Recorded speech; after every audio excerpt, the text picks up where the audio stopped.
Good evening, Trinidad and Tobago. It is Monday the 6th of May, and I have been a little bit haphazard with my videos. It's 9:45. I'm doing this video at 9:45. And it's not for lack of trying, it's just so much is going on at one time, and I just have to keep on top of everything. And I have a lot of responsibilities now, on top of the responsibilities I had before. I'm not making excuses. I know I have a responsibility to this. When you encounter this video, if you are encountering this video on the rerun, and you see the name of the video is Alive Has No Name, it's just playing on the whole Game of Thrones theme that we've been playing with for the past couple weeks since this last season started. And the reason is that so much of the analogies that we use are based on similar things taking place in Game of Thrones. We watched the armies of the Dragon Queen merge with the armies of the South and the armies of the North to battle the dragon, the Night King, and destroy him and his armies before coming back. Now, listen, this can't be a spoiler. If you have seen these things as yet, I am going to tell you. So, and if you're not watching Game of Thrones, it's an excellent political strategy. Game of Thrones, spot on with it. Anyway, I am happy to see that we have a good few people awake. I almost announced that I was trying to do a live tonight, but I didn't want to risk not doing the live and disappointing you. But the reason I had to do the live today is, for some reason, I ended up dealing with 4 different groups of public officials today in different organizations, senior public officials. And if it's one thing that I have had to learn, is that this live video, touches a lot of people. I was in Shogunas today around lunchtime. I stopped by Bakery Treats. Now, I know a lot of people who own bakeries, and I love everybody who owns bakeries, and I love your stuff individually. But every chance I get to stop at Bakery Treats and give Michelle Sohan a sale, this woman is making it so hard to take my money, I have to pass the money to the cashier, because she's such a darling and she's such a strong supporter. But she's also so incredibly talented, and her food is so amazing. If you've never had a roast beef sandwich from Bakery Treats and you like roast beef sandwiches, run, don't walk. Get there tomorrow as quick as you can and have a roast beef sandwich, and message me and tell me if that's only one of the best sandwiches you've had in your life. Michelle Sohan takes her victimization with such calm and, I guess, dignity. I watch people attack a Trinidadian who's been awarded as the best cake maker in the world for 2 years, our Michelle Sohan. But this is a Trinidad and Tobago that doesn't like itself. It doesn't like itself at all. And a lot of you who outside there thinking that your support and your friends and your people, they're there for you. Trust me, they're not, you know. Trinidadians has put you up on a pedestal to kick you down. So don't base what you're doing with your life on other people's opinions, because you'll get nowhere and you'll get disappointed real fast. Base your life and what you do with your life on what you know to be right. I want to give you an example of how to live a proper life, because we're going to touch on some of those things tonight, you know. And God, I was in Shogunas, and while I was buying Bakery Treats, next to Michelle is this Indian fella with a growing stall of fruits. But he's so well spoken and interesting to talk to, and he goes out of his way to serve you. His customer service in his little fruit stall is so good that you want to buy from him. You want to give this boy a sale. And so I'm standing by this guy today now, and I'm buying mangoes, and we're talking mangoes, and he's about to cut up a watermelon for me. And he is so willing and so helpful. And then a friend, I see this big Mercedes-Benz SUV pulling up. I say, oh God, the 1% come from it. But it's a long time partner, and he pulled over and he said that he just drove past and he saw me out of the corner of his eyes and he went to turn around to come back. Now, if you know Chaguanas and the madness that is the way to enter Chaguanas from by the Nagar and the Compass Price Plaza, the Compass that Wassa station by the roundabout, if you know the bacchanal that is the traffic in Chaguanas at any time, Sunday morning, 3 o'clock in the morning, you could find traffic in Chaguanas. You know, Chaguanas is just an example of what idiots could do if motivated. And I telling you, they were properly motivated with Chaguanas. There have been times I sat in traffic in Chaguanas and I said, this cannot be accidental. This is somebody who went out of their way to plan how to maximize this traffic, how to send you on the most roundabout, circuitous drives to get out or get in. Chaguanas is madness, and I always pity the people who live in Chaguanas. So when this guy said he went to turn around, to come back, to talk to me, I mean, it meant something. So I had to stay and chat with him, and he just wanted to give me support. He just wanted to say no matter what, don't stop, and then you reach a lot of people. He called a friend, another friend of mine, and one of my a long time best friend, and he just wanted to gush on the phone that we with you boy Phil, you have no idea the size he fallen. And I'm loving all of that. Trust me, I'm loving all of that. The support is nice, but if you're gonna support me, you're gonna have to trust me if I tell you that if I see a certain way for this to play, it's not because I am looking to eat a food. If you know me at all, you will know that my option is the least. If I come into a room, I sit at the foot of the table, not the head. I don't push myself. I'm not a guy like that. I don't want posts. I don't want positions. I never wanted to get into this in the first place, and I don't want to overtalk that. But, and I want you to know that if I say, and I was thinking tonight, that the Jericho Project is 20 years old. And I can't believe the Jericho Project is more than that. The Jericho Project is actually 26 years old. And I know that because the Jericho Project was named after my son. And after his first birthday, I gathered all his stuff to take to an orphanage, to just give because my son was blessed. My son had so much family, and they all were just pouring love on this child. And he had so much. I mean, it was literally so much, and it was so valuable and such good stuff that I wanted to give to an orphanage. And then I realized I may be able to divide it up into a couple of orphanages. And it's only when I started doing research, trust me, this was straight out of the blue. Only when I started doing research and I found out how hard life was for the orphans. And we said, you know what? Actually, I said, going to form an organization, get people on board, and the whole purpose of it will be to make life better for the orphans. This is how I end up in this thing, you know. This is how God is my witness. Because prior to my son being born, I used to build nightclubs and operate nightclubs. And I had a totally different life. I was a real saga boy. And I did with you on anything.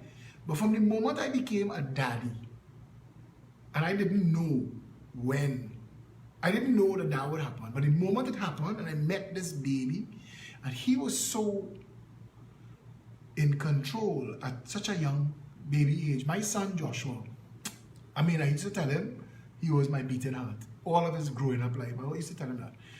And it's because of him, and because he had so much, that I went to try to help these orphans. So I formed an organization called the Jericho Project, named after, in the Bible, biblical Joshua, who blew down the walls of Jericho. So that, right? So that was the plan. That was my big mission. That's what I was going to do as my contribution back to my country, the Jericho Project. Along the way, we moved from just dealing with orphans. We started to deal with orphans, and then we started to deal with the homeless, because the homeless was in trouble too. And then we started to deal with the disabled, because the disabled had reached out to me. Because there was a time the Jericho Project had gotten really big, and we were doing a lot of stuff, and people were reaching out. Now, we were never fully formed as an organization and buy buildings and apply for government grants, not a single cent. In fact, we've never, in 26 years, ever opened a bank account. The Jericho Project has never had a bank account because I never wanted anybody to ever be able to say anything wrong about the Jericho Project or anything like that. Anyway, the reason for bringing this up is that in the Jericho Project, I had come up with one rule. Because when we started to get big, you realize that it's easy for people to come and tell you, you know what, you should do this. You know what, you should do that. You know what's a good idea? Hey! And I had come up with a rule, and it had become the operational rule of the Jericho Project. And when we formed the Progressive Empowerment Party, we brought this rule forward to the PEP, and that is, don't suggest it if you're not prepared to manage or handle it. Because we don't need more ideas. I'm not saying that ideas aren't good, but there's a lot of talk in the public space for a long time. And if you want to know the segue from me being an activist, a social activist, for want of a better term, I was a social activist and I was fighting for, I ended up being the person that organized the Akil Chambers Justice for Children March. And that Justice for Children March was for Amy Anamatudo and Daniel Luke and Daniel Guerrero, Sean Luke. Akil Chambers was literally the poster boy, because Akil Chambers, when that had happened to Akil, I walked through life. I remember long before my son was born, I remember having a conversation. I was outlining. We used to have a place on Arapita Avenue on the corner of Carlos Street called the Zoo, if you remember that. And then I was there and I was drinking a beer with some friends. And there were media operatives there, there were journalists. And I asked them, I said, you have a column and you have an ability to reach large numbers of people. Why isn't someone asking once a week who killed Akil Chambers? Why are we not just focusing on Akil? Because if we had focused on Akil Chambers and we as a nation said, you know what, we're not accepting this. There's a lot of other stuff, but let's start here. It's like this little girl in Iams. We're forgetting her. We're forgetting her and how she died, how they found her.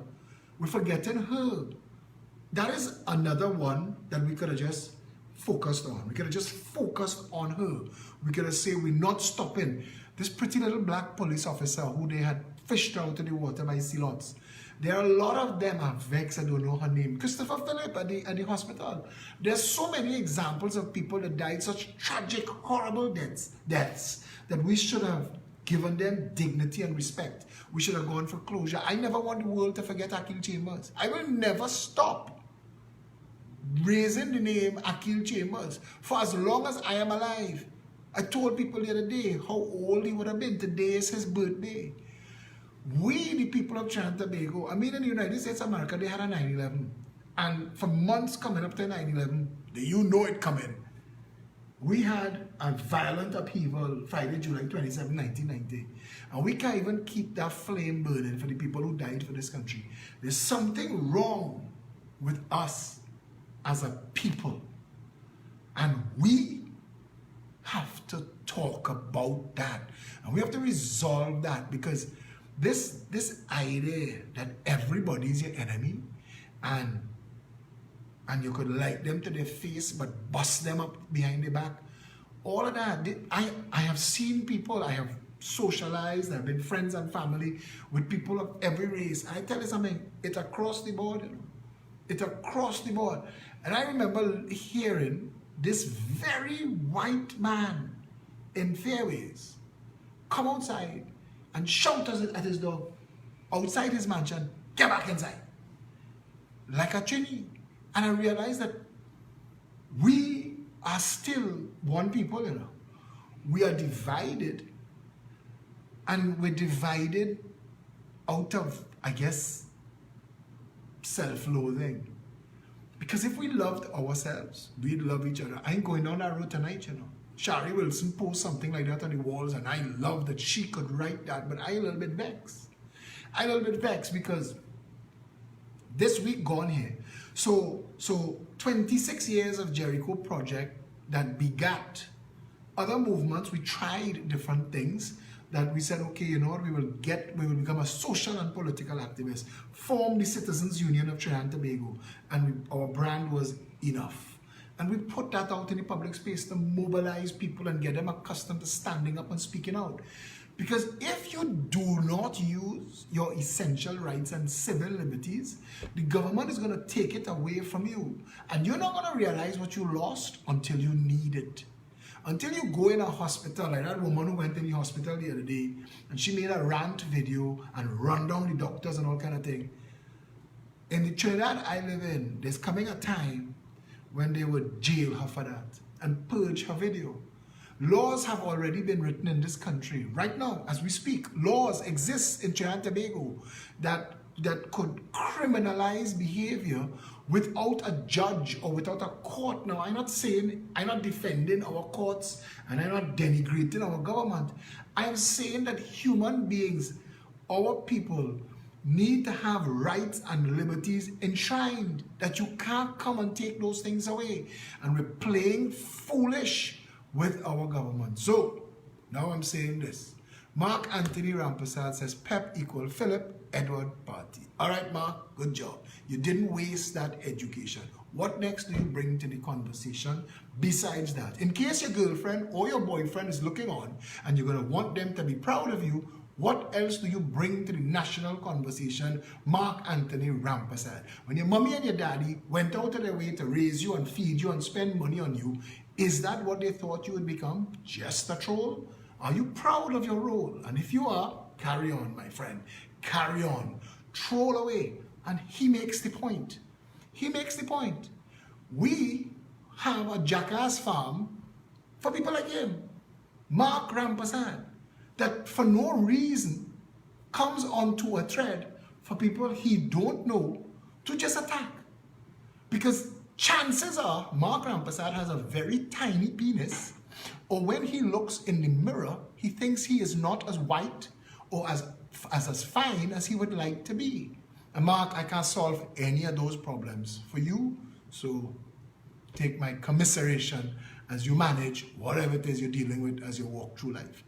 But coming back to this point, this week gone here, I had to confront some serious information where the politics of Trinidad and Tobago is and where we're going. Now, we say PNM and we say UNC and we call those names, and I know because I do it and I bring it into the public space. And it's easy to do that because that's what we do. And it's easy to light up fire under people, and sometimes you have to use what you have to light up people. But the Eric Williams PNM and the Patrick Manning PNM and the Keith Rowley PNM are three different things. They're three different things. The Eric Williams PNM was a socialist mind control slave camp. He was building a plantation. Eric Williams was building a plantation and properly transferring ownership of the minds of black people. Now, if you're a student of history, and Morgan Job could tell you this, slavery went on in the world 200 years longer than it should have because black people had grown accustomed to it. And black people had found that they could tolerate shackles and whips if done under certain circumstances. And a lot of people weren't accustomed with freedom when they got it, and they didn't know how to stay free, what freedom meant. They needed somebody to tell them what to do. People get institutionalized, you know. But the Eric Williams PNM was a fight that other people should have fought. Trinidad would have been a different place today. They didn't fight it. They didn't fight the Eric Williams PNM, and he got away for 30 years with the most heinous and obscene things. And if I was given the authority, I would exhume Eric Williams just to burn him, just to burn whatever is left, burn it. And throw whatever holy water and holy oil or whatever we could find and sanitize that that nasty spot in our history. Because while Eric Williams wants to take credit for our independence, he did nothing of value for this nation, and especially for black people, other than to take advantage of their blackness to his advantage and his friends, and left black people, when he dropped dead, he left black people unsure what the mission was now. Because the mission was, Eric is the father of the nation. And when Eric dropped dead, they didn't know what to do. The country almost went into upheaval. They had a big conversation. Errol Mahabir, 2 Indian, Kamal, 2 black, George Chambers, a red man. Then we transition. But they were so angry. They were so angry that Eric died and left them without his Ericness, that they hated George. George Chambers, if George Chambers had committed suicide while he was Prime Minister, I would not be surprised. The nation, now by this point, all of the wrong that Eric Williams had done had come home to roost. The IMF was knocking on our door. The global oil economy collapsed, and Eric and his boys had redirected everything in the country into oil. So nothing else. There was nothing else. The moment there was an upheaval in the price of oil, and nobody expected, we thought that gravy train would run forever. So that's all they were focused on. George Chambers came into office when the oil money was done, and there was nothing he could do about that.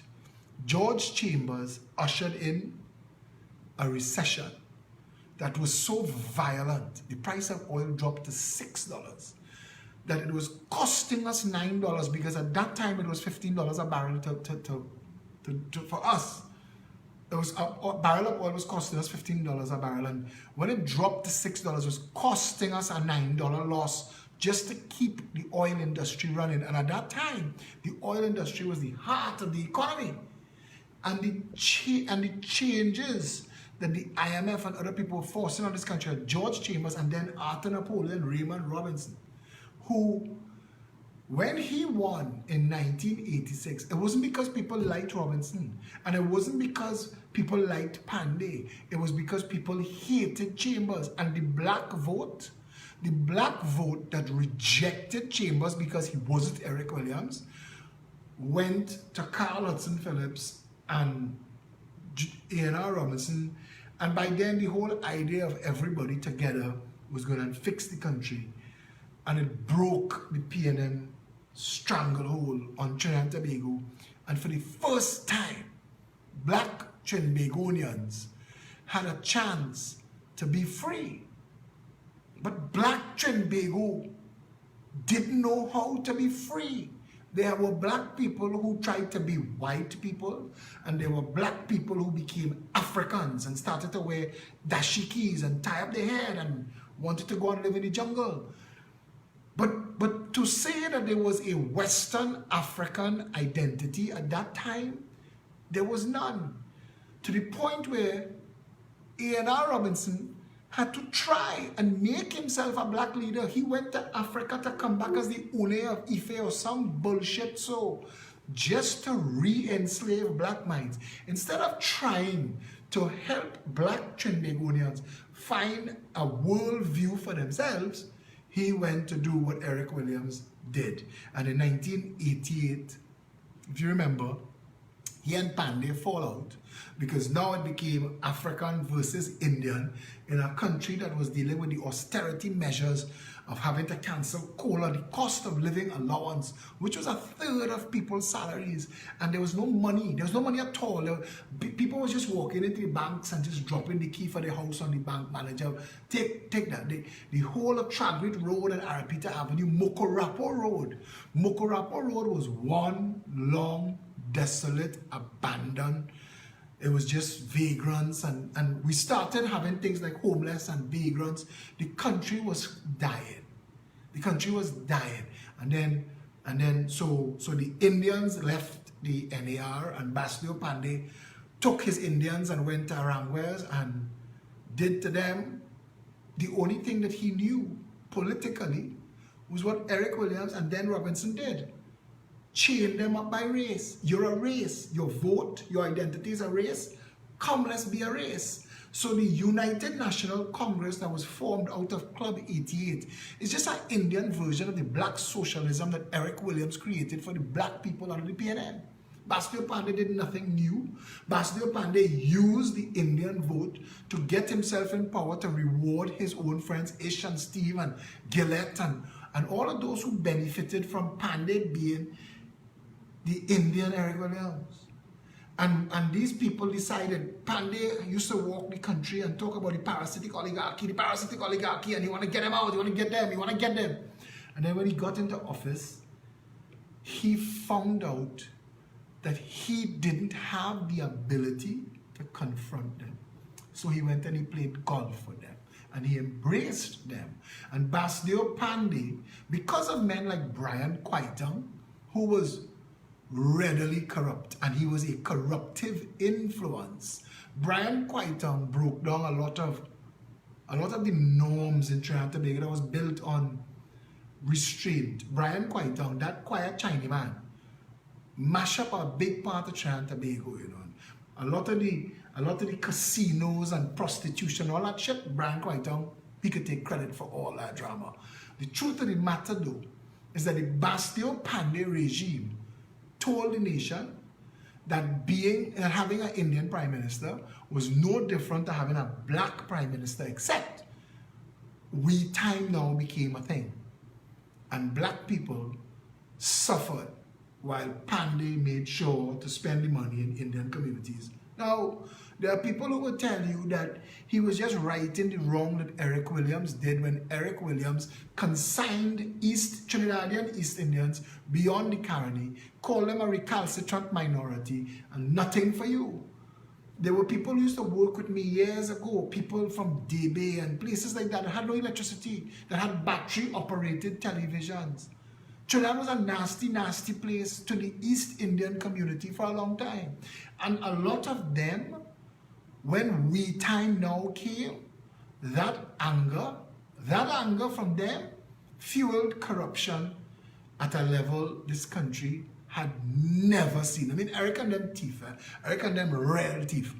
But the money that started to flow, I mean, the airport, I sat in one meeting, actually two, with two different corrupt Basdeo Panday government ministers and listened to people talk about theft and corruption and kickback and where the money goes and who takes what. And I watched and I thought to myself, this can't be real. This cannot be real. This cannot be what we do with government in Trinidad and Tobago. Basdeo Panday set the pace for Patrick Manning, who when he came, Patrick Manning came to do two things. High, low, hand, jack, and game.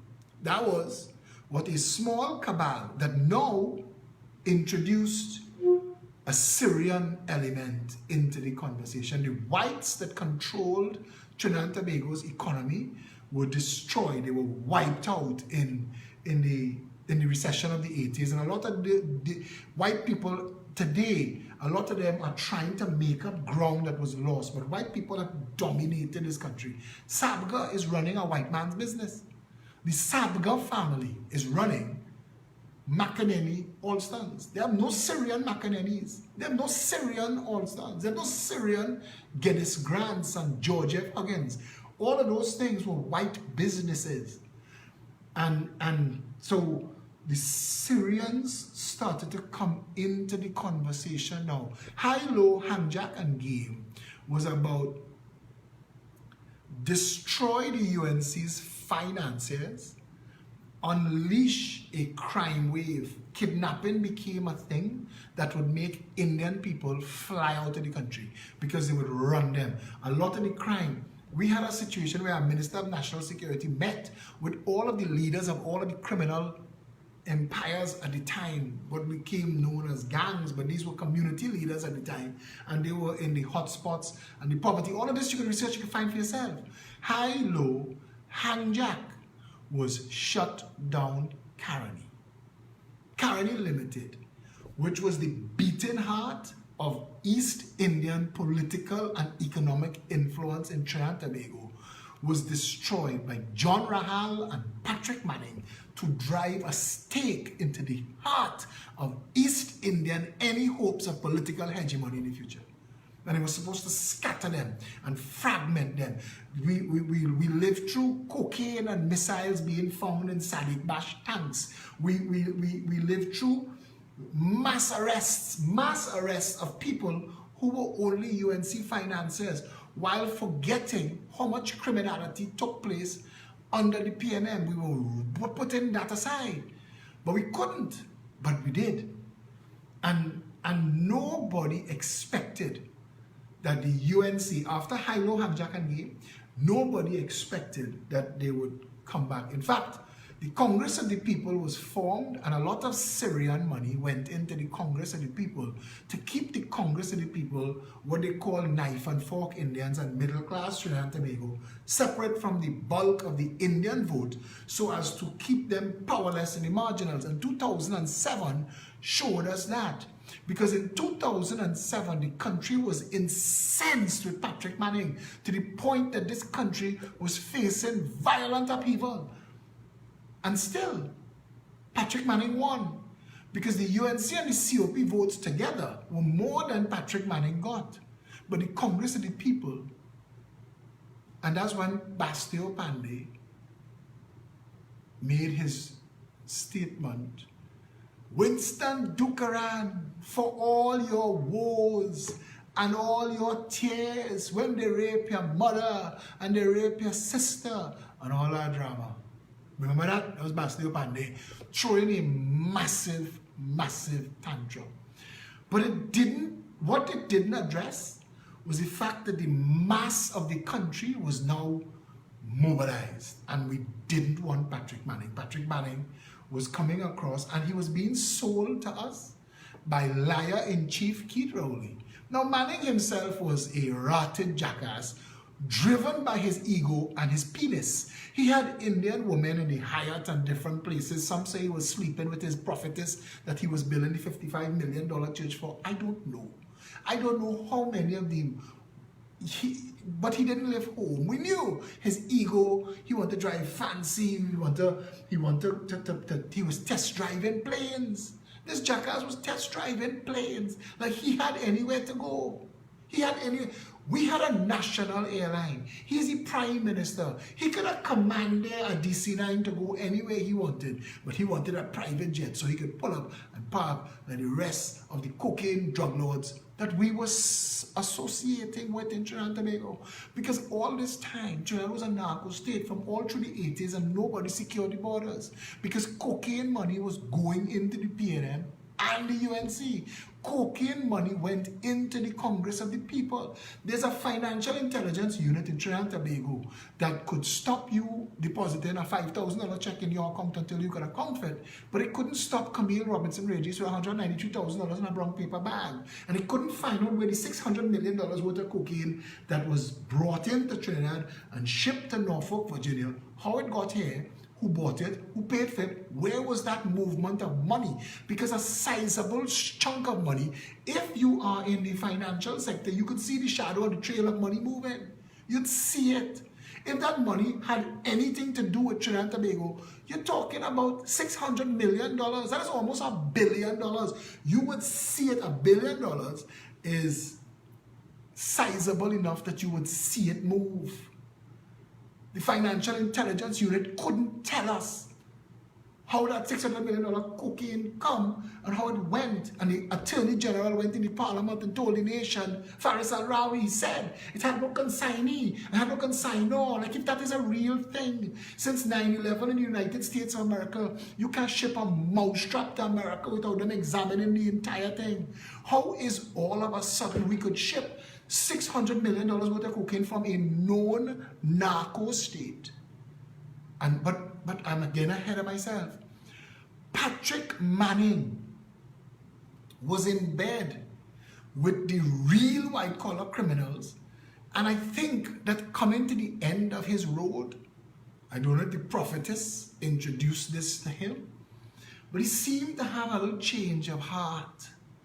And he wanted to do things that seemed to run afoul of certain business people in this country who consider themselves above the law and above the parliament. And there's a rumor, I wasn't there, that Patrick Manning, the Prime Minister elected by all the black people in Trinidad and Tobago who consider the PNM the Black People Party, he was summoned to Westmoreland to let him know that certain members, including Keith Rowley and Camille Robinson Regis, was going to vote with Kamala Persad-Bissessar in a vote of no confidence because that was set up now. That was already in train. He's fired. He's fired.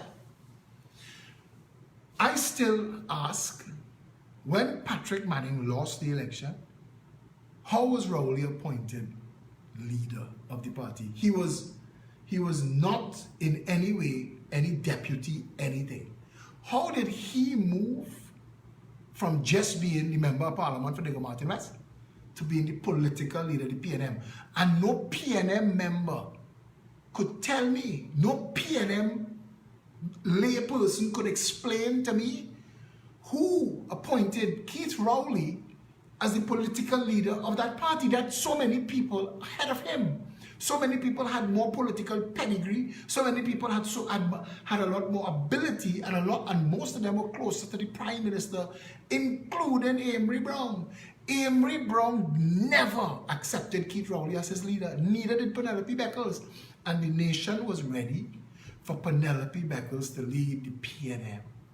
That's what the nation wanted. The nation wanted that, but Keith Rowley, Patrick Manning first. Patrick Manning didn't give Penelope Beckles the seat to run.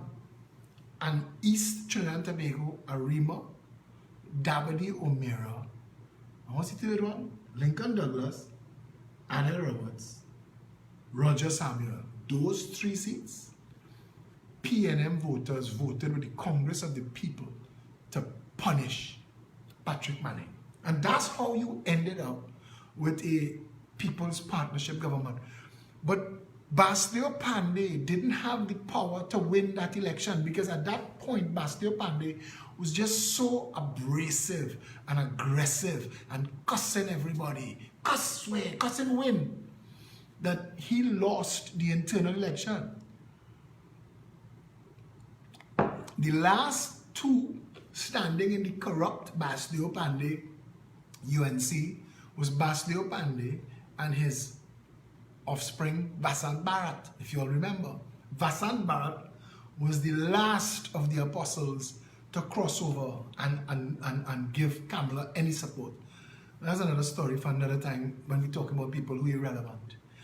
But it is when Kamala Persad-Bissessar was elected as a leader of the UNC, and she was able to heal the rift with Winston Dukaran, that the United National Congress, the Indian vote, became whole again. The upper class, wealthy Indians and some of the upper middle class joined back the same party that had the lowest classes of cane cutters. And the party was now whole. But Winston Dukaran, because he was in a party with fellows like Timothy Hamel-Smith and Vernon de Lima, he brought a lot of the whiteness. And there was some big Syrian money. Michael Moses and them, they were inside that party big. So what was the new Trinidad and Tobago middle class? Because Syrians became white when whites became powerless. And that new middle class joined with the Indian vote for the first time. And it didn't need any sanitizing. It came. You had fellows like Prakash Ramadhan, who was both Indian and white. If you remember the time when they accepted in both camps. And that's what allowed the United National Congress to form a People's Partnership. She didn't need MSJ and she didn't need TOP, but they couldn't run in Tobago, so I guess TOP served that purpose. She didn't need NJAC, but all of that was Jack Warner's overhand, overplay, and literally give Jack his jacket. He was a man driven. Have you ever dealt with a spranger. I remember once I paid a spranger to move a truckload of gravel up a ladder by buckets, and he moved it bucket by bucket to get that money to go and get a rock. I watched and I couldn't believe the motivation. Jack Warner reminded me of that spranger. Jack Warner formed Ram Jack, Pan Jack, Gypsy Jack, any kind of Jack. He was Jack Warner and Bastille Pandey, who went and sit down in Mandela House and Mandela blanked them. He and Pandey formed Pan Jack and that bus. He and Gypsy and Ramesh Lawrence Maharaj, them come together, that bus. It is when Kamala Prasad Bissasa's name was written in with a pencil. She wasn't even running against Pandey when Pandey had called that election. That everybody threw their vote to Kamala, not because she was anything grand, but because she was literally the least of the evils. Nobody wanted to support any of the Tim Gopi Singhs or the Rudal Monilals or the Suraj Rambachans. They were all tainted and in the public eye, not people that they really could see as a leader. Kamala Prasad Bissassa was an unknown element, but it was time to try a woman. And it all came together, right? Because of anti-Manning's sympathy. In fact, anti-Manning's sentiment is what put the People's Partnership in government. People voted for the UNC, People's Partnership, to vote out Manning. They went to finish in 2010 what they didn't do in 2007, and they wanted to say it, and Jack Warner knew. And Jack Warner stood on the sidelines and marshaled all of it. Jack Warner put money behind it and made it possible for it to happen. And it happened. Without Jack Warner, Kamala Prasad Bissassa would have come third in a two-horse race. Never forget that. And I say all of this to bring you to now. Bertrand Lewis said Monilal needs to be charged too. I want him handcuffed to Manning. Take up Manning. You think it's a little bit of money thief in this country? But what I find real interesting is that black people want Indians charged and Indian people want black people charged. And none of us talking about how much criminality these people have done to us. Andre Ramlal saying, Philip, shut up. I don't know who he is, where he come from, but he feel that he have a right to talk on my wall. They walk around with this sense of importance. Like they know what they're talking about. And I'm trying to give him information, but cognitive dissonance doesn't allow Trinbagonians who only have their Trini view, and it is usually a black view or Indian view, that they want to hold on to, that this is the world that I know, so you must let it be so. But we time now will never fix Trinidad and Tobago. Half a boat cannot float if half the boat sink. It can't work. That's actually how they built the Titanic that way, you know. They built the Titanic that each section of that ship could be closed off from the adjoining sections. It just didn't work. But that was what was built. And that's how it was supposed to build. It didn't work, but the Titanic was built so it could break in half and still half of it float. But since then, nobody's tried it since. And in Trinidad and Tobago, black people and Indian people, the rest of us, the half-breeds, the Red Man Party, the Syrians, the whites, the Chinese, we are the extra inch in the joke when we're talking about between 6 inches and 7 inches. We are the half inch. We know the elections come down to black and Indian. No, bring all of that to the Progressive Empowerment Party, because we formed this movement.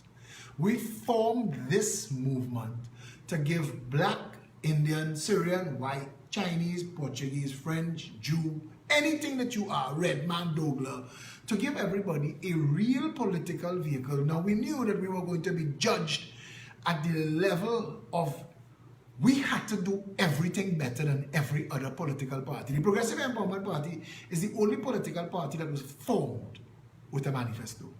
We formed, when we dropped our 21 policies on the day we launched the party, it shocked a lot of people. They went back to Balize House and Rienzi, and they took that apart. They started to attack me. They started to attack me in ways. I mean, in this defamation case I was just in, one of the exhibits was a 22-page defamation of Philip Edward Alexander. They wrote tomes of things that I've done. They had huge WhatsApps. People used to send me, I don't know if you see this, but take a look at this.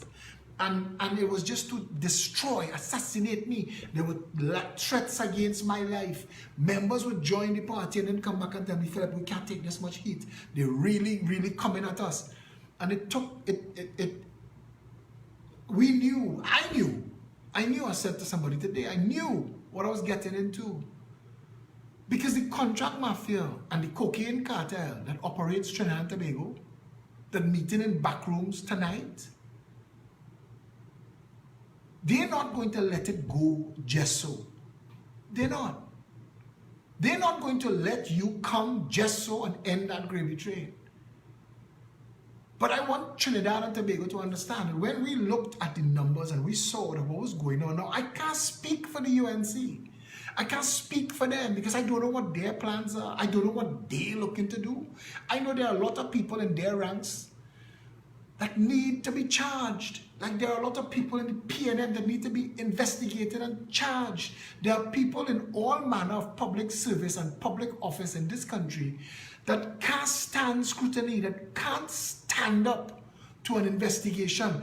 But you're not going to get it as long as these people play mutual assured destruction with each other. The PNM voters and the UNC voters, they are the most important people in this country right now. They either are going to change Trinidad and Tobago for the better, or they're going to dance for the water cannons 2 years from now. Mark that.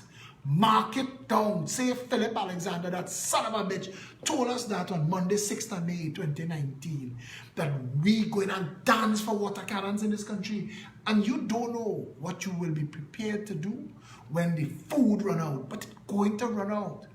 If you're not careful with your vote, if you're not careful with what you do, when I said what I was shown, now I am watching the 1% and the contract mafia that comes out of the 1%, because not every 1%er is a criminal, but a lot of them engage in criminal activity in this country. But I don't have control of the Office of Investigation for the state to go after them. I don't have it.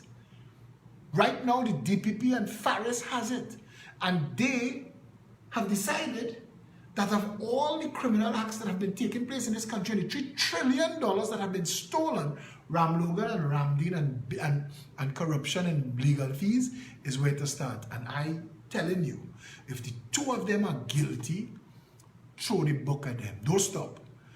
But if all you charge is them, if all you charge is Ram, and the next thing I have a problem with is Faris is writing laws to go after people that commit a crime another time. I find these things are not making sense, it's not adding up. I feel like I'm in Alice in Wonderland.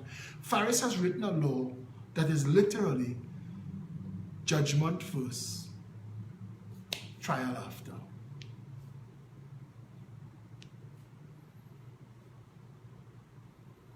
But this is a different PNM. This is a blackface PNM. It's not a real PNM. This PNM is not a real PNM. And Keith Rowley and his band, because Keith is not the real leader of this, you know. Keith is not the real leader of this. There are people that pull in Keith's strings, that directing everything that happens in this state of Trinidad and Tobago to the disadvantage of all the people of Trinidad and Tobago. And when this government is finished in this term, large tracts of land and a lot of important government state assets have already changed hands, and they've entered into contracts and leases for all manner of things that will never see the light of day unless you have a state audit by an independent government. And that won't happen without the Progressive Empowerment Party. Because when the last time we trusted the UNC to go it alone, they bounced up one Alexandra place that was a criminal act by Faris Al-Rawi and Patrick Manning. And instead of bringing them to justice, the UNC, who they're so foolish, and I mean, don't take this wrong, but the Indian people in the UNC that have so much more ability, professional-wise, than the PNM party that could have destroyed the PNM. They had the power, they had the votes. The UNC, the People's Partnership, literally had the power and the votes to crush the PNM for good. And instead of doing that, they went about on a mass feeding frenzy. Everybody wanted a bigger house. Everybody wanted 15 cars. Everybody wanted 30 cars. Everybody wanted the daughter married in a bigger place, in a larger venue. Everybody wanted more jewelry hanging from their wives. Everybody wanted more Instagram photos with their kids in exotic locations, lining with the stars. The UNC went mad. And the little bit of PNM that was left couldn't move itself forward. It couldn't move itself forward. It was like Dunkirk. If you ever read, I mean, the movie nice to watch, but there's plenty is lost in the movie. If you ever read the story of Dunkirk, the British almost lost World War II in that one battle of Dunkirk, you know. And the Germans didn't know. Because if the Germans knew and took advantage of Dunkirk, England would have been gone. Britain would be talking German today. Now, the Queen is still a Habsburg. She's a German from before. But I mean, Hitler would have won. And Great Britain would have become a German empire. But that's a story for another time. If Jack Warner had only turned his attention on the PNM, the way the PNM turned their attention on him, our history would be different today. Our history would be different today. But Jack Warner, for all his brilliance, got distracted by having power. He fought for it for so long. He used every puppet he could find, and then Kamala was so easy to put thing on and send her to New York to ride on truck and lime and dance with Julia Roberts. Jack Warner was running the country. Jack Warner was in his glee. He was talking like a king. I remember a little boy made his way out of a forest who was kidnapped. And Jack Warner, as acting prime minister, within the first 3 months of the People's Partnership, announced that this little boy was going to get a national award and a FIFA watch. The country asked, how do you decide to give this little boy a national award? That's not how national awards are determined. And the next day, with that pushback, and the PNM saw that there was a chink in Jack Warner's armor, that Jack Warner was running on ego, because they pushed him back with that. And the next day, Jack gave all that ground. And Jack said he didn't need a national award. From then, I started to hit Jack every month. And I said, if it's not a national award, then it's a Jack Award. And then every month I would run a list of everybody who should have won a Jack Award for that month. And I'll share it with you all another time, because it was good fun and kicks. But you know what I noticed? Under the United National Congress, when I tell people I wrote 1 million words, I wrote 1 million words about them. Yeah, there was some about the PNM, but the PNM was dead. I wrote it about Anand Ramlogan and Kamala Prasad-Bissessar and Fuad Khan and Bo Tiwari and Winston Dukaran and Jack Warner, and I give them so much stick, so hard I beat them. Maxi Coffee, who started back up the TNT Mirror, hire me and give me 2 columns to write. The only person in the history of the Mirror writing the weekday and the weekend Mirror. First I give them stick. You know, not one lawsuit, not one pre-action protocol letter. And I want to tell you this, it is Kamala Prasad-Bissessar and her government who removed criminal defamation from the statutes, repealed it. And thank God she did. Like she had get a Zeppo. Because this PNM right now is using the courts and to effect a silencing, threat of defamation. You just speak and they're threatening. Now, people see Philip, you lose a defamation case, and they saw that, and that is going to frighten other people. But I want you to understand something. Your right to speak is one of your most important rights. But this is not where it's going to end. This is the first play. They already have laws written that will make that irrelevant. That they will criminalize free speech. They are going to do that, and they're going to call it national security. The cybercrime bill is so offensive that if it becomes law, shut up. If you let it become law, the first protest the Progressive Empowerment Party did was to mobilize Ryan to go outside the parliament. Simon Johnson asked if I find the money yet. No, Simon, I'm coming by you. You working Murray Street tonight? Tell me. How much we getting down there? The truth of the matter is that what is going to happen to Simon Johnson and any little rugrats that she have, if this PNM come back into power, is that they are not going to have any rights at all. She think, but she'll get locked up for stupsin. And you see when you go by the police, when police are saying them too wicked, jail for that. Jail for that. When they realize that all that they believed that the PNM stood for was never real. It was never true. Simone Gill, in a lot of ways you're correct. I can't afford them kind of diseases. But thanks a lot for looking out for me. And go your way. Go by Rowley and give him that disease you're trying to give me. The nation will owe you one. Come back on point. The reality that facing this nation right now is if this country allows this puppet PNM to come into power again after this election, there will be no need of the puppet PNM after that, because those who are operating the PNM will have total control of the country. And we can't risk that.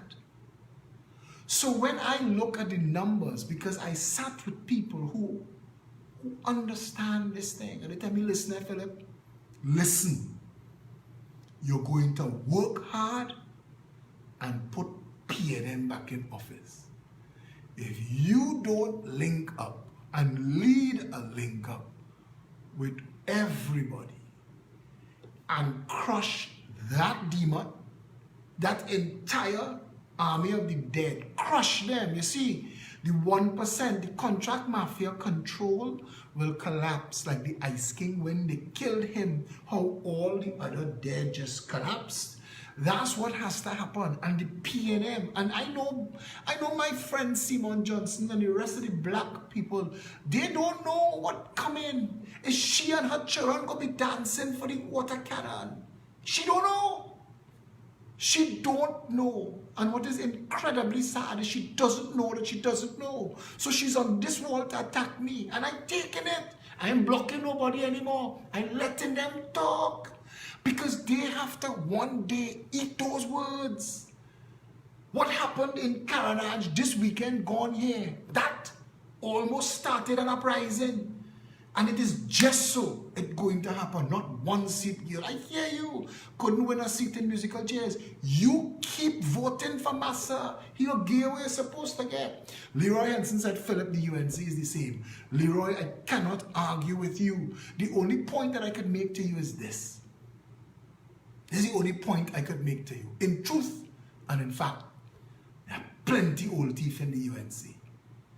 Plenty old teeth in the UNC. Andre Ramlal, if you don't stop trolling the post, I'm going to have to block you. So make a decision, all right, friend? Because I want you here and I want you to listen to what we're talking about. But if you can't behave yourself among grown people, I'm going to have to block you. Simon Johnson says, who say I ain't UNC? Well, girl, you know what? Whoever you are, but don't be trolling the wall now. Decent people having polite conversation. And if you're not interested in it, go and find something that amuses you. Come back to this. There are a lot of old teeth in the UNC, and I know that. I know that. I was the communications advisor to the National Security Minister, Gary Griffith. I was there. The day he was fired, I was sitting in his office when we found out he was fired.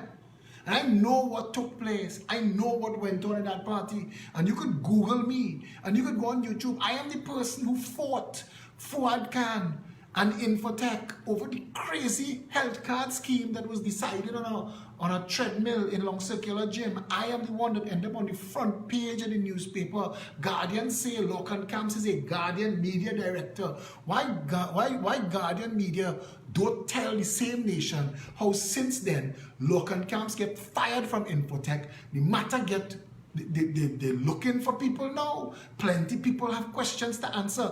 Gary Griffith, former wife, used to give me pressure because she was Lorcan Camps, ride or die. Number two. And she used to give me pressure. Now she gone silent. When you see Lorcan ex-wife, the woman, she looking refreshed and new. These people, the Guardian media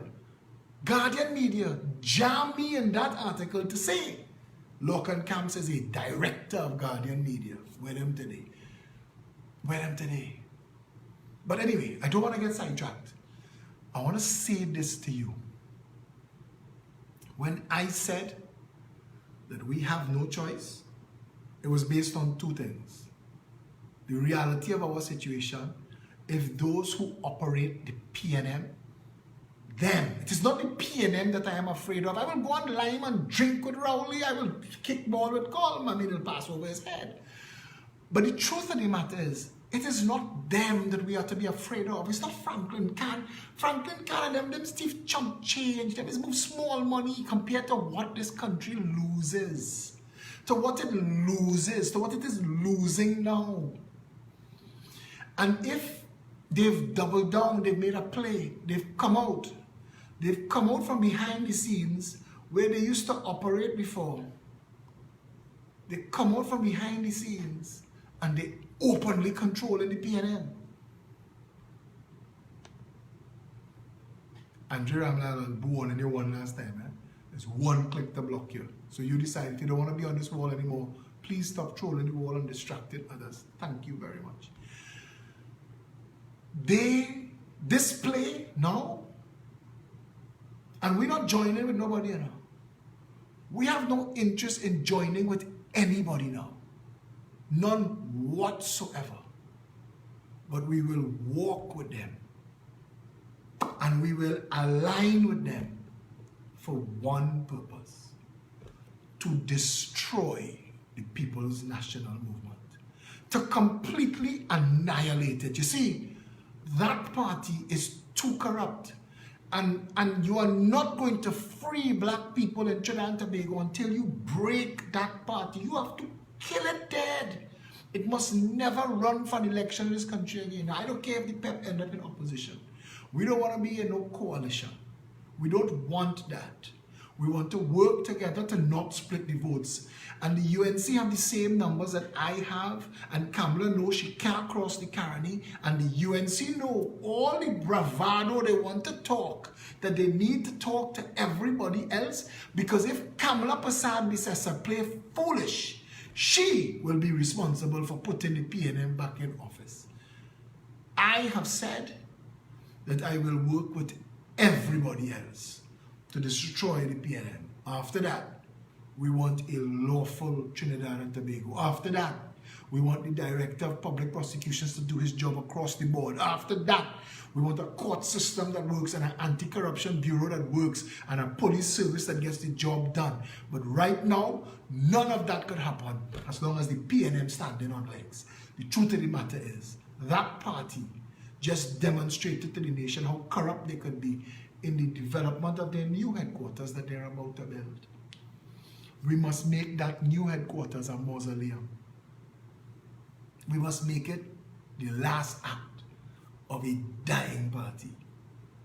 We must make sure that it is politically dead and that there's no way forward for it again after this. We must make sure. End it now. End it. Trinidad and Tobago, we have put up with a cancer called the PNM for too long. It is time to destroy it. After the United National Congress, I want them to hear me. We will shine a light on you. We want a better country. We are not taking Satan toys to play Satan. We want a better Trinidad and Tobago. That is why we in this. We are not coming to join forces. We are not coming to be no coalition. We coming to work, to walk, to destroy the PNM. After that, we could go our separate ways. After that, we could get that better country that we're looking for. They have PNM people who have escaped the clutches of PNM, that have reached in real first world countries and still looking back for Massa for one last lash. Looking back to Massa, come kick me in my head now. I'm coming home for carnival. Do me wrong now. They've left. They've escaped Massa. The Trini fire medic working in Trumpland and here to jam me. Because Trini fire medic have black family in Trinidad and Tobago that going to be dancing for the water cannon. And he don't care. Because he's shackled in his mind. You ever read? Birds born in a cage think flying is an illness. They have no free in him. There's nothing you could do for him. People has asked me why I block people. If you look at how hard I tried a couple of them tonight just on this live video, you will understand why I know this game so well. I have been doing this so long. I could tell you when a zombie reached the tread dragging his chains just to distract me and everybody else. I understand it that well. And tonight, I wanted to give you an opportunity to see me deal with it from both sides of the divide. And you watched how I managed them. And all they come to do is to throw the conversation off. They don't care where it goes after that. He doesn't care what happens to the black people living in Trinidad and Tobago. He and Uncle Sam land, he getting 13 US to dig a hole per hour. With that 13 US, he could buy 13 lunches. He could buy 2 weeks of lunches. With that 13 US in Trinidad and Tobago, you can't buy 2 doubles. And he don't care. That's the mentality. That's what's kept us here. When people ask why we so, I'm telling you, somebody has to put it into simple English. Destroy the PNM, the corrupt media that you see, that's going to collapse. The corrupt media will collapse if you destroy the PNM. All of the corruption in this country goes away. Now the UNC and the people within the UNC, I said today, Trinidad and Tobago, I'm going to give you a simple law. You don't see how easy it is to fix corruption in this country? Because you know all of these people like Franklin Khan, wife owned the building, called Imbert, his wife is the contractor that getting the government projects. If you want to fix Trinidad and Tobago, pass this law. Just this law. All the people who all over Facebook talking about amend the constitution, forget all of that. Forget everything. Pass just this law.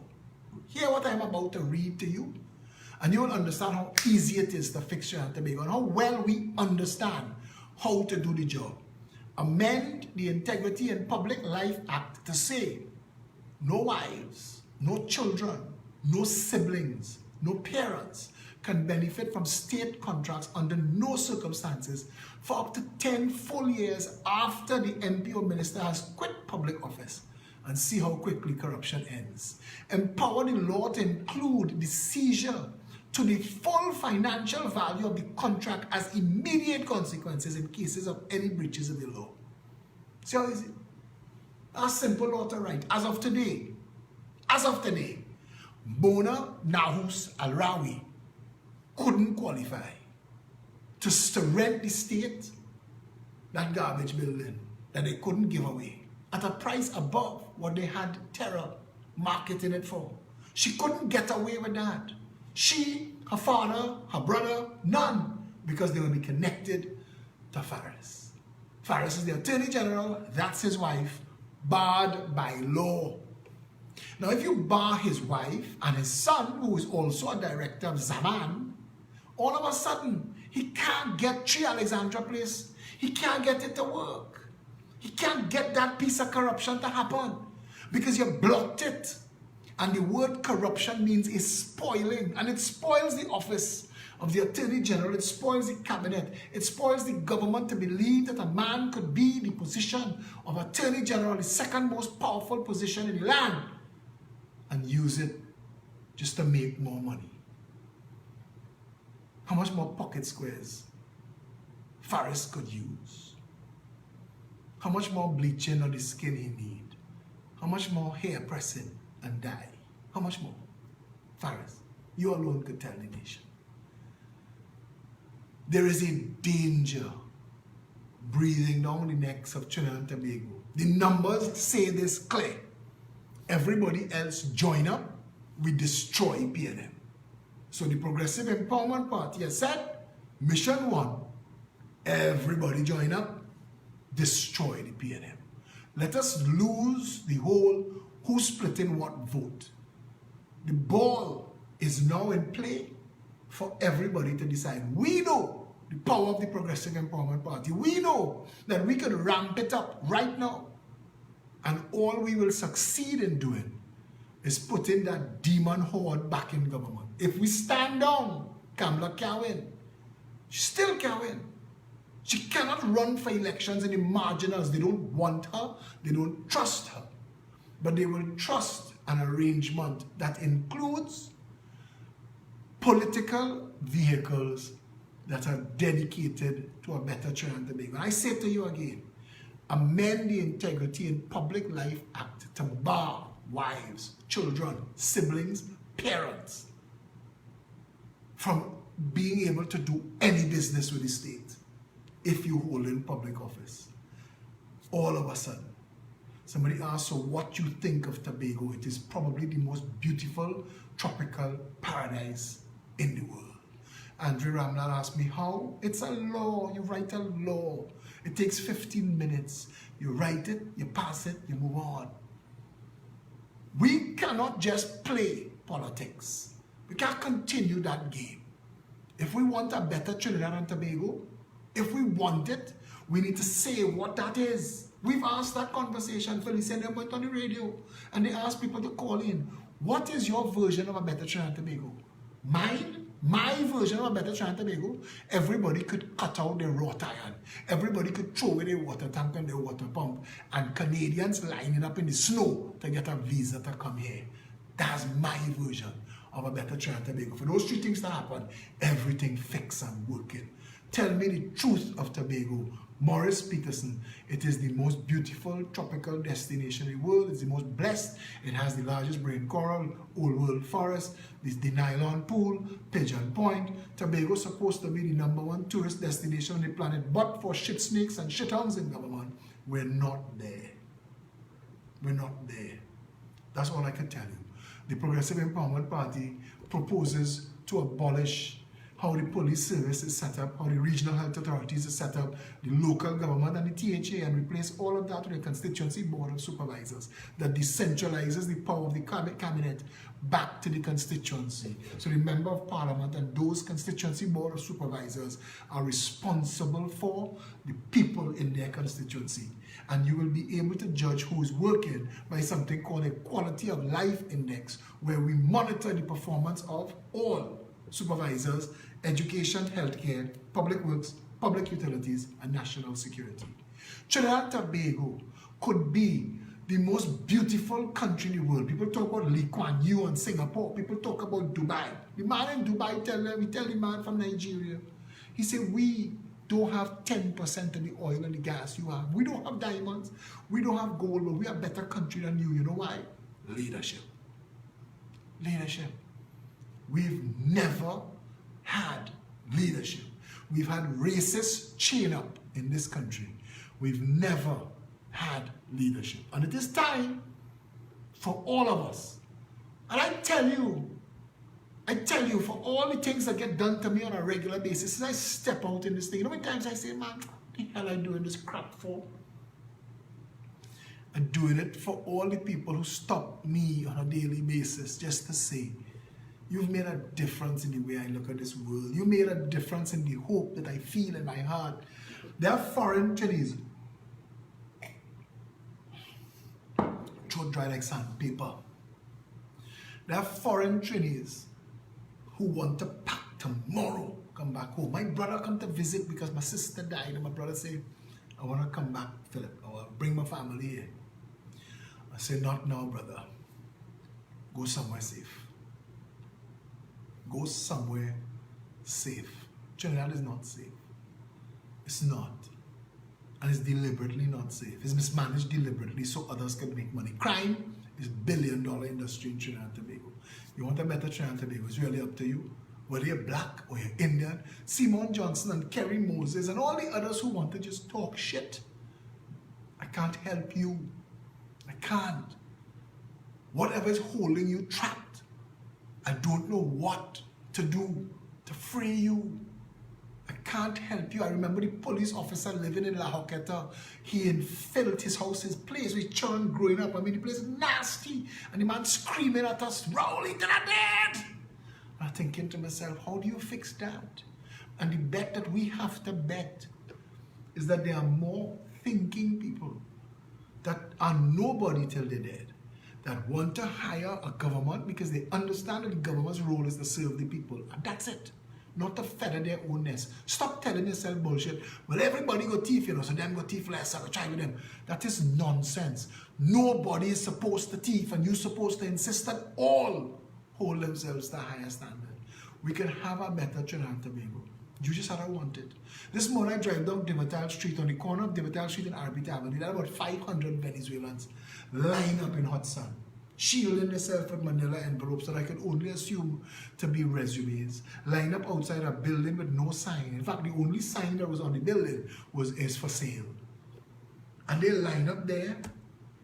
They can't speak a word of English.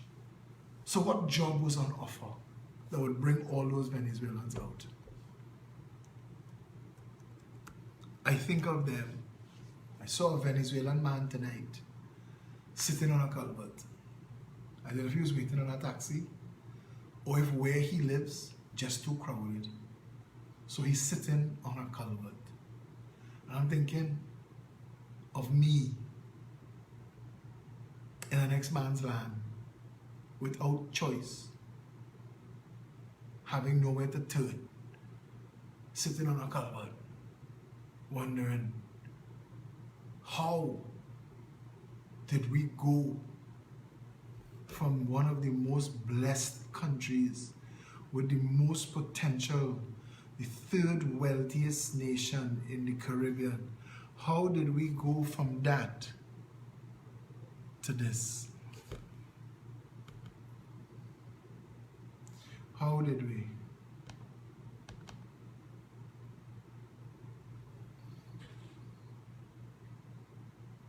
And you know what? This guy said it best.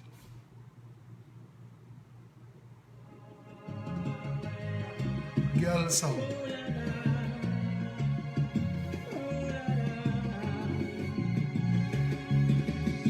Every day I sit and wonder how this sweet island gets so bitter. No salary, but cost of living gets higher. We inhumane behavior, things don't turn upside down. Smiling faces become the frown. Guns galore, we don't live in fear. People no longer seems to care. My heart is filled with pain and agony. I see a man begging for mercy. They rob him and they shoot up me body. I can't take no more. I pray for me safety. Sweetie and tea.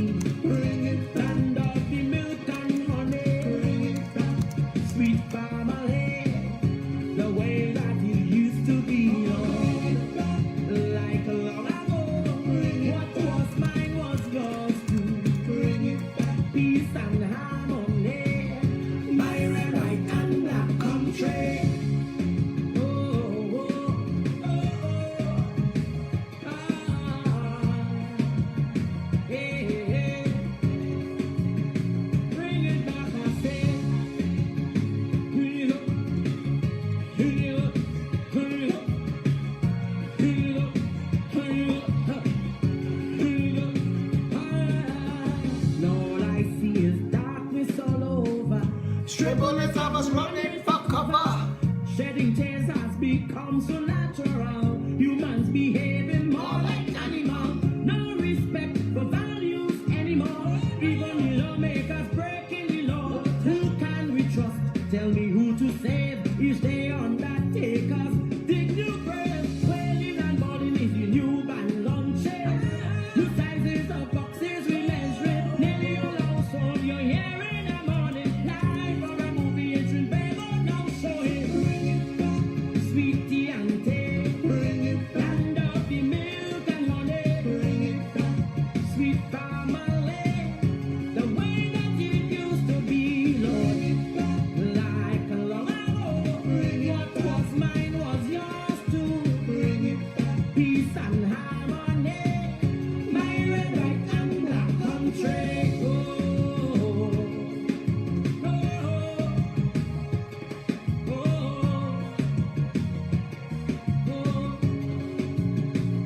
I pleaded with you, no, bring back the nation. Oh, like it's blood and crime take over. The rich and all feeling the pressure. People die like flies, yet we fight.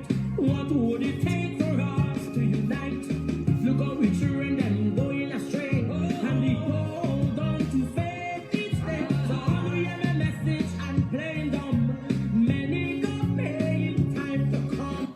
All who hear that message and playing dumb, plenty go pay in time to come. You hear what I say, dance for the water cannon? You see when you reach outside of your favorite Massey store and they tell you 4 at a time, show your US. 4 at a time, show your US. You reach up to the amalgamated security guard, you say, I just need to get some milk for my child. Join the line, show your US. And hear what you are saying. And when the door open and you reach inside, you see the place nasty and the shelves empty. And you ask yourself, how this could happen to sweet TNT? So all the innocent lives they taking, the mind and the souls they corrupting. Everything has a price to pay. On a great, great judgment day. Sweet tea and tea, land of the milk and honey. Sweet family, the way that it used to be. Like long ago, what was mine was yours. Peace and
Minister went to the Parliament to explain that the police could take action without warrant. And as I laugh at them in Gulfview, laugh when it reach Palmies, kicks, laugh when it reach Chaguanas, laugh hard. When you see it reach home by you, when they come and they kick down your door and drag a member of your family away, laugh then too. Remember that you found it was funny, that you were living in a country where dictatorship started to creep into what was a democracy. You have a voice, but you fail to use it. You laughed at your brother and sister in Trinidad and Tobago, and you don't understand that the rights to fairness and justice for all is what protects you from the abuse I just said. But we don't know, and we will pay for it one good day for laughing when we should have been crying. Trinidad and Tobago in trouble, and it requires all of its people to ignore those who think that it is okay because you know in your heart it isn't. You could tell wrong. You don't have to be led to wrong. Wrong is wrong. We need a better country, and we need to fight for it. We need to stand for it. We need to work together to make it happen. Step one, annihilate the PNM. That should be the national mission. Call yourself to order. Prepare. The national mission is to destroy, politically destroy the people's national movement, defeat them, consign them to the dustbin of history so that we could treat with and deal with everything else. And to those who talk to me about what the UNC do, I know. I wrote 1,000,000 words. I fought. I was in the trenches. I know. When Kid Rowley couldn't find his pants and his shoes, I mobilized civil society against Section 34. I know. I have constantly been calling for Herbert Volney to be charged with misbehavior in public office. I know. So don't tell me. Tell me what you're doing for your country. Because we need a better Trinidad and Tobago. And the only way we get in it is if we put the bullshit aside and stand together. Can we do that? Time will tell. Stay safe, Trinidad and Tobago.